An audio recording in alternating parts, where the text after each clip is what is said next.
Dakika 21 baada ya saa 12 Afrika Mashariki. Mpenzi mtazamaji, mkulima vile vile, karibu sana. Tumeketi kitako taratibu. Meza yetu inapendeza kweli kweli kutokana na aina mbalimbali ya biringani.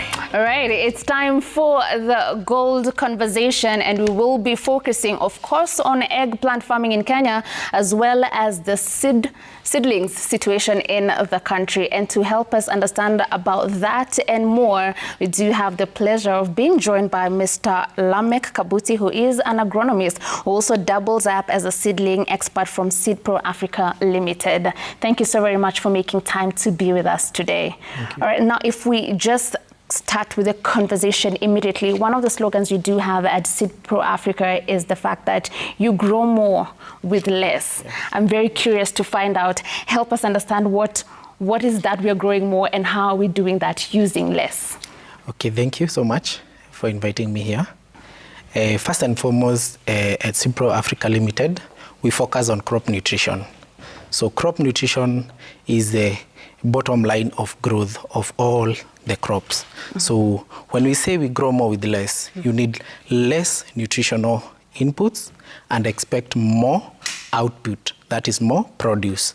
Mm-hmm. As of now, we are focusing more on new technologies that are available when you are going to feed your crops and feed your plants. Mm-hmm. So the technologies we are using at SeedPro Africa Limited, they are focused on lowering the cost of production by using less fertilizers. That translates to less cost of inputs, then expecting more yields that will translate to more profits from your crops. All right. Yes. So when you say less fertilizers and still get more yield, yes, there's a farmer who's very caught there. They want to understand, what can I do? Because that is one of the inputs that is very expensive for farmers to afford. Yes. So what are the alternatives that you're giving to them that will still help them make more, earn more, harvest more? So first and foremost, we advise all our farmers that you don't buy fertilizer because you have the money and the fertilizer is in the shop. Right. So be solution-oriented. For instance, we usually insist on soil testing first. That is the first thing you should do as a farmer. So you do your soil test. Your soil test will determine what you are going to use. For instance, people know that planting you need a high phosphorus fertilizer. So you may be having high phosphorus fertilizer that your initial crop didn't use. So when you add another one, you are now going to add toxic substances to the soil.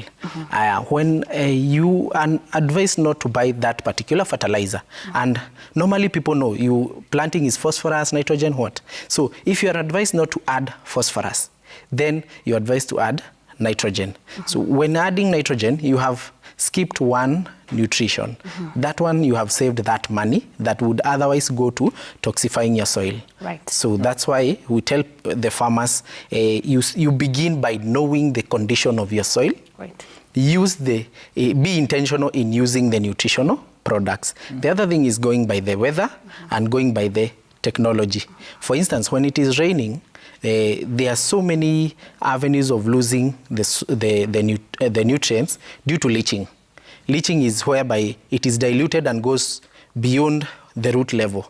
So when it is raining heavily, when you are using fertilizers, granular fertilizer, and applying them there, most of them will get lost. But using the new technologies that we are having at SeedPro, we are having slow release fertilizers that are conditionally releasing when the plants need the nutrition. Right. Okay. Yes. Turejele sasa biringani. Nutritional value, umezungumza sana kuhusu nutrition. Yes. Nutritional value ya biringani au eggplant ikoje kwa afya ya binadamu? Biringani is of Asian descent. Hii ni chakula kama nyanya, kama mboga za kawaida, mboga ya kawaida, kabeji, skuma. Iko kwa hiyo class, but here tunatumia kama virutubishi. So there are other countries that use them directly, wanakaranga, wanakula. So nutritional value ya biringani ni mingi sana. Manake ni namba moja kwa kupatiana the fiber ambayo inahitajika kwa mwili. So unahitaji kukula biringani, upate hiyo fiber, upate protini, inazuia uwezekano wa magonjwa ya roho Inazuia uwezekano wa magonjwa ya kansa, na inazuia pia fetus growth, yale mtoto anapoformiwa kwa tumbo ya mamake. Inamsaidia ana grow vile anavyofaa, manake inasaidia kwa cell kukua kwa njia inayofaa.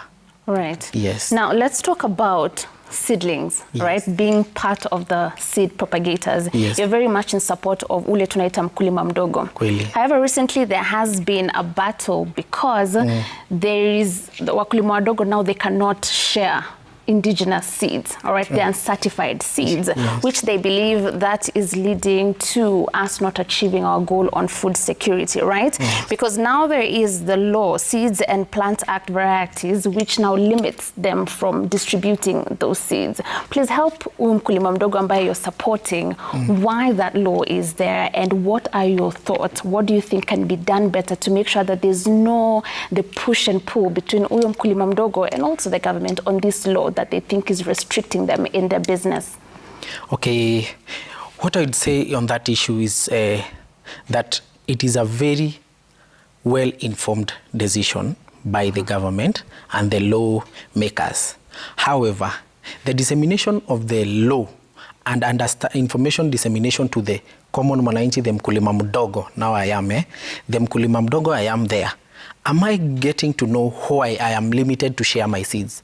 So if I don't know, I will say that this law is very punitive. Right. So for instance, that goes to seed science. When you are talking about seed science, it encompasses so many things of breeding the seeds.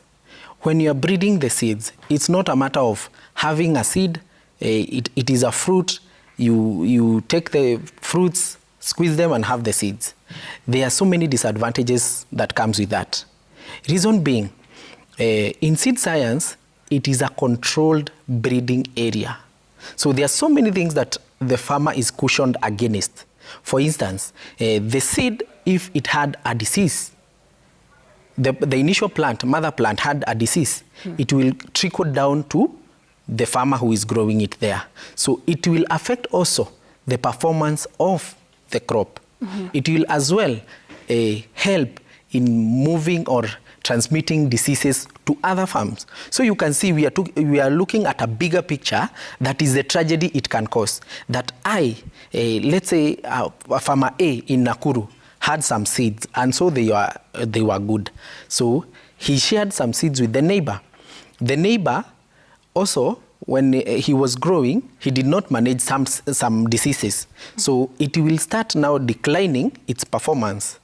On top of declining the performance, it is going to transmit the diseases that the second farmer was unable to manage. So you are going to transmit the seeds from Nakuru to all over Kenya and carry all those diseases. You transmit them all over Kenya. The other time we will be talking that we are not having a particular crop. Why? Because it has a disease that is not manageable. Right. Okay. So with the Seed Act, it is protecting the mkulima mdogo on the ground. However, they need to go to the mkulima and teach the mkulima what encompasses the Seeds Act. Right. Sawa.